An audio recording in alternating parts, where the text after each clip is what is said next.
আসসালামু আলাইকুম রহমতুল্লাহ।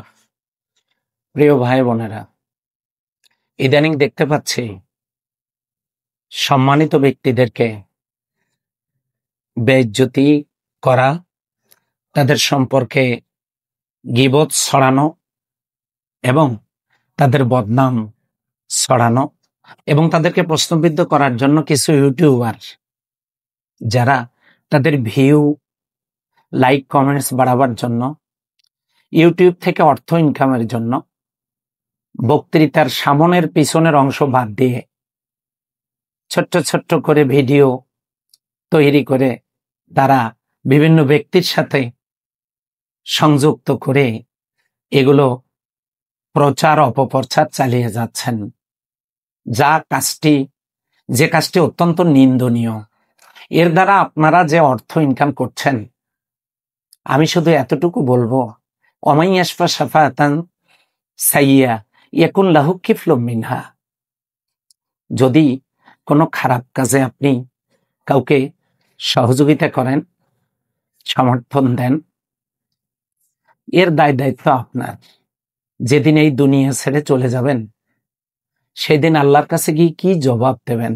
আপনার কারণে একজন মানুষ আর একজন মানুষের গীবত করেছে, আপনার দ্বারা যত প্রচার হয়েছে, মানুষ ইসলাম ও আলেম ওলামাকে ভুল বুঝেছে এবং তাদের থেকে দূরে সরে গেছে। সামগ্রিকভাবে যতগুলো পাপ হবে, গুনাহ হবে, আপনি কি প্রস্তুত এর দায় দায়িত্ব নিতে? যতদিন এগুলো চালু থাকবে ইউটিউবে, এর পাপের ভার, পাপের দায় দায়িত্ব আপনাকে নিতে হবে। প্রিয় ভাইরা, সেই জন্য আপনি ব্যবসা করলে হালাল ব্যবসা করুন।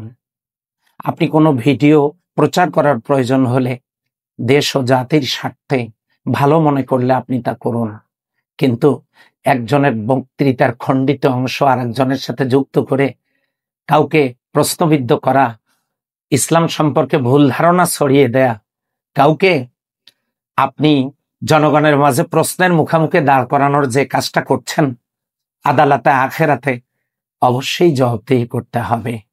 আমি মনে করি এ ব্যাপারে সকলের সতর্ক থাকা প্রয়োজন।